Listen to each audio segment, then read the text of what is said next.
Hello everyone, I hope you all are doing well. Today I am gonna start with Unit 3. Unit 1 में मैंने काफ़ी चीज़ें cover up कर दी हैं. जो भी कुछ मिस हैं, आप लोगों को ज़्यादा चाहिए मटेरियल तो आप कमेंट करके डाल देना. मैं आपका कमेंट ज़रूर रीड करके उसके ऊपर वीडियो बना दूंगी. कोई भी एनी टॉपिक. अब फोरेंसिक यूनिट 3 में क्या है, हमारे ब्लड के रिगार्डिंग है या सेमिनल फ्लूइड्स हैं और हमारा डीएनए है. तो पहले हम फोरेंसिक सीरोलॉजी से स्टार्ट करेंगे, एट द लास्ट तक हम डीएनए तक पहुंचेंगे. फोरेंसिक सीरोलॉजी में आज हम पढ़ने जा रहे हैं डीएनए, सॉरी ब्लड. सबसे पहले हम ब्लड के बारे में पढ़ेंगे. ब्लड ब्लड मतलब ब्लड हमारे फॉरेंसिक में सबसे ज़्यादा इंपॉर्टेंट रोल क्यों प्ले करता है, क्योंकि ब्लड एक ऐसा एविडेंस है जो कि ज़्यादातर सीन ऑफ क्राइम पे हमें मिलता है, बहुत ज़्यादा हाई फ्रिक्वेंसी पे. अगर मर्डर का केस है या किसी का मतलब एक्सीडेंटल है, समटाइम सुसाइड में भी देखने को मिल जाता है, बट कम ही चांस होता है. तो मतलब ज़्यादातर क्राइम ऑफ सीन पे हमें ब्लड एविडेंस मिलता ही मिलता है.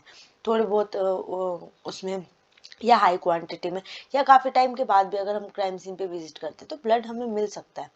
तो the transfer of blood between, जो ये क्राइम सीन पे होता है विक्टिम और असाइलेंट का, जो भी वो लड़ाई कर रहा है, फाइट कर रहा है, स्ट्रगल कर रहा है, उसके टाइम पे जो भी ब्लड ट्रांसफर होता है तो वहाँ पे मिल जाता है हमें क्राइम सीन पे. तो ये बहुत इंपॉर्टेंट एविडेंस है. If you have the ability to individualize it to specific source, अगर हमारे पास इतनी सारी वो एबिलिटीज है कि हम इंडिविजुअलाइजेशन कर सके कि कौन सा किसका है या कौन से स्पेसिफिक सोर्स से आया है, कि कौन से बॉडी पार्ट से गिरा है, लाइक किसी का आर्टरी का है, वेंस का है, ये सारी चीज़ें हम इजीली कर सके तो बहुत ज़्यादा बेनिफिशियल होता है. तो this aspect of serology has long been taken over by the development of DNA technology. तो ये डीएनए टेक्नोलॉजी के लिए भी किया जाता है सीरोलॉजी का. हमें बहुत मतलब बहुत टाइम से किया जा रहा है. अब नेचर ऑफ ब्लड, ब्लड के क्या क्या नेचर है. ब्लड एक हाईली कॉम्प्लेक्स मिक्सचर होता है, जिसमें सेल्स होते हैं, एंजाइम्स होते हैं, प्रोटीन होते हैं एंड इनऑर्गेनिक सब्सटेंस. हमारे ब्लड के अंदर सारी की सारी चीज़ें होती हैं. अब ब्लड के अंदर पहले हम क्या करेंगे, प्लाज्मा. एक तो प्लाज्मा 55% होता है और जो अदर सॉलिड मटेरियल होते हैं वो हमारे 45% होते हैं. लाइक ब्लड को डिवाइड कर दिया हमने सेलुलर और नॉन सेलुलर में. सेलुलर हमारा 55% है जो कि प्लाज्मा है.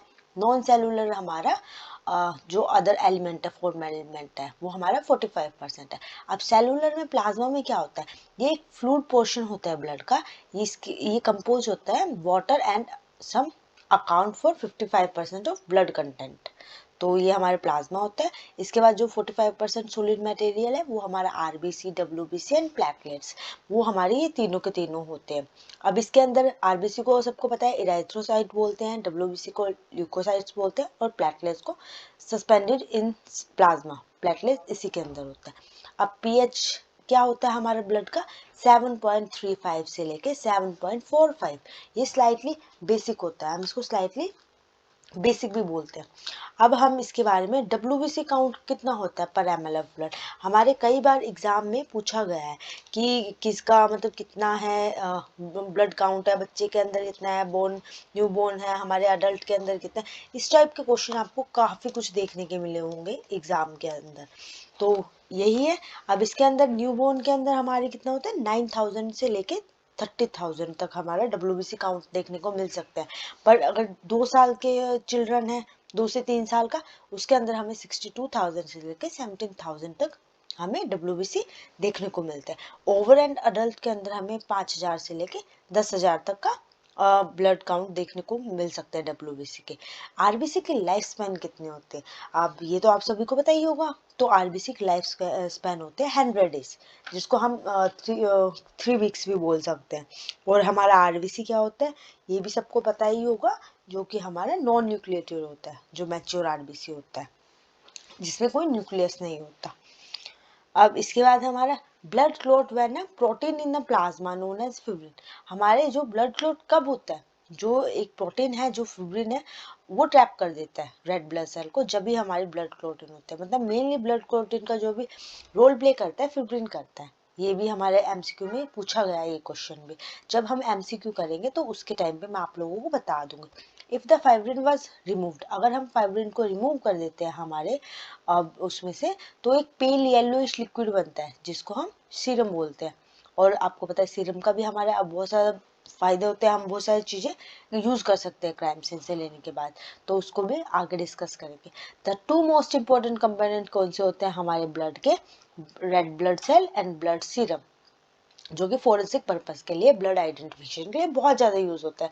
कहा ना कि फिब्रिन से अगर हम उसको रिमूव कर देते हैं फिब्रिन को ब्लड क्लॉट के प्रोटीन के अंदर से, तो पेल येलोइश बनेगा जो कि सीरम होता है। अभी आपने देखा होगा क्या नाम, प्लाज्मा सबको चाहिए था, कोविड के टाइम पे बहुत ज़्यादा ज़रूरत पड़ रही थी, तो प्लाज्मा में से वो क्या ले रहे थे, वो सीरम ही ले रहे थे, जो कि किसी दूसरे पर्सन के लिए हेल्पफुल था। अब प्लाज्मा वर्सेस सीरम, अब प्लाज्मा जो होता है हमारा एंटीकोगुलेटेड होता है और सीरम क्लॉटेड। अब सीरम कैसे निकला है, जब भी जो भी ब्लड है वो क्लॉट हो गया, क्लॉट होने के बाद उसका जो फिब्रिन पार्ट को हमने उसमें से रिमूव कर दिया, तो येलोइश पार्ट होगा, उसको हम सीरम बोलते हैं। और जो हमारे प्लाज्मा क्या होता है, प्लाज्मा के अंदर सारी की चीजें होती है। Plasma is the liquid cell free part of blood, जो कि जो सेल्स होते हैं फ्रीली होते हैं, ब्लड से अलग होते हैं, that has been treated with anticoagulation, anticoagulation से उसे ट्रीट किया जाता है। ये हमारा लाइक प्लाज्मा है, प्लाज्मा पूरा पूरा जो कि फ्री है, अपना 55% मैंने तुम्हें बताया था। और क्या नाम है, उसका सीरम क्या होता है, सीरम वो होता है जो प्लाज्मा से फिब्रिन को हम निकाल देते हैं, उसे हम सीरम बोलते हैं। अब प्लाज्मा के भी आगे मैं देखती हूँ मैंने लिखा है या नहीं, हाँ। अब मैं प्लाज्मा के बारे में बताऊं तो प्लाज्मा के अंदर जो हमारे होते हैं कोलोइडल सॉल्यूशन होता है, एल्ब्यूमिन होता है, ग्लोबुलिन होता है और फिब्रिनोजन होता है।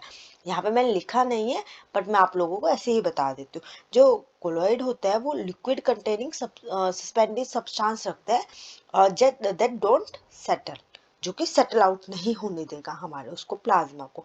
एल्ब्यूमिन क्या होता है, वो भी बहुत इंपॉर्टेंट होता है, जो कि हमारे वाटर मूवमेंट को क्या कहते हैं, हेल्प करता है टिश्यू और ब्लड के अंदर से मूवमेंट में, बिटवीन टिश्यू एंड ब्लड में से जो वाटर मूवमेंट होते हैं वो हमारे एल्ब्यूमिन रेगुलेट करता है उसको। इसके बाद हमारा ग्लोबुलिन, ग्लोबुलिन जो कि हमारा इम्यून सिस्टम होता है, कहते हैं ना कितने सारे ग्लोबुलिन है, आईजीएम, आईजीजी, आईजीए, ये भी हम आगे फर्दर डिस्कस करेंगे। इसके बाद हमारा आता है फिब्रिनोजन, फिब्रिनोजन क्या होते हैं, रिस्पॉन्सिबल होता है for formulation of blood clot, जो कि अब मैंने अभी बताया था, जो हमारे फिब्रिन मटेरियल होता है उसके अंदर जो कि ब्लड क्लॉट बनाता है, वही होता है हमारा फिब्रिनोजन।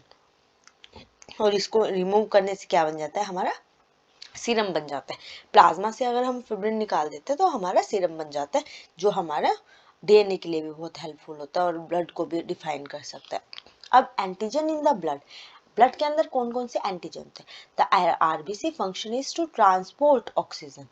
जो हमारा आरबीसी का फंक्शन क्या है मेनली, एक तो ये ट्रांसपोर्ट करेगा ऑक्सीजन को from lungs to body tissue and exchange it for carbon dioxide, carbon dioxide को भी एक्सचेंज करेगा और ट्रांसपोर्ट करेगा इसी it back to the lungs where it is exhaled, अब जिससे वहाँ बाहर निकल जाएगा। पहले तो वो सारा काम कर रहा है, मतलब ऑक्सीजनेटेड ब्लड को लंग से लेके बॉडी टिश्यू तक पहुंचा रहा है, उसके बाद वो एक्सचेंजिंग का भी काम कर रहा है, जिससे जो हमारे कार्बन डाइऑक्साइड है हमारी बॉडी में उसको वापस से ट्रांसपोर्ट बैक कर रहा है लंग्स में, और लंग से वो वापस से साइकिल को नहीं रिपीट कर रहा, वो एक्सहेल आउट कर रहा है, उसके बाद फिर से वही सेम साइकिल चल रही है। तो वही हमारा आरबीसी का फंक्शन होता है मेनली। उसके आरबीसी हमारा पीएच एंड ऑस्मोसिस में बहुत हेल्प करता है, और ये हमारा क्या नाम है क्या नाम है, ये ब्लड टेम्परेचर भी, ये सारी चीजें देख लेता है। ये हमारे सारे ब्लड के फंक्शंस हो गए। अब एंटीजन क्या होता है, यूजली प्रोटीन, हम एक तरह से प्रोटीन ही बोल सकते हैं, ये are located on the surface of red blood cell. एक रेड ब्लड सेल है हमारे, रेड ब्लड सेल के जो उसके सरफेस के ऊपर बाहर की तरफ जो प्रेजेंट होते हैं वो हमारे एंटीजेंस होते हैं। मतलब हाँ, जो ब्लड का हम अगर वो बनाएंगे तो जो वो उसका बाहर का आउटर सरफेस होगा, लाइक आपका अब मैं सिक्का होता है, क्वाइन होता है, क्वाइन के जो बाहर की जो बाउंड्री होते हैं वहाँ हमारा एंटीजन प्रेजेंट होता है। और ये एंटीजन जो हमारा आरबीसी होता है उसके अंदर बिलियंस उसमें प्रेजेंट होता है, और ये हमारा रिस्पॉन्सिबल होता है ब्लड टाइपिंग करेक्टर। हम ब्लड टाइपिंग करेक्टर्स देखते हैं तो वही एंटीबॉडी एंटीजन देखते हैं, तो उसी की तरह हम उससे बता सकते हैं कि किसका कौन सा ब्लड है। जो 15+ blood antigen system have been identify, 15 से ज़्यादा हमारे एंटीजन सिस्टम आइडेंटिफाई है, बट हम फिर भी कौन से ज़्यादातर यूज़ होते हैं मोस्टली, और मोस्ट इम्पोर्टेंट हमारे एबी और आरएच सिस्टम जो कि हमारा यूज़ होता है। इसके बाद how do you antigen determine blood type, हमारी ब्लड टाइपिंग कैसे डिटरमाइन करते हैं। जैसे ब्लड टाइप ए है तो हमारा each RBC has A antigen on it surface, तो इसके सरफेस के ऊपर एंटीजन ए होगा। ब्लड टाइप बी है तो each RBC has B antigen on it surface. Blood type A B तो हमारे पास बोथ एंटीजन्स होंगे उसके सरफेस पे। अगर ब्लड टाइप ओ है तो आइदर एंटीजन मतलब हैव नेदर ए और बी, कोई भी हमारा एंटीजन नहीं होगा उसके सरफेस के ऊपर। तो another antigen is the RH factor. इसके बाद हमारा एक और एंटीजन होता है, ये ए बी ओ ये तो मैंने बता दिए।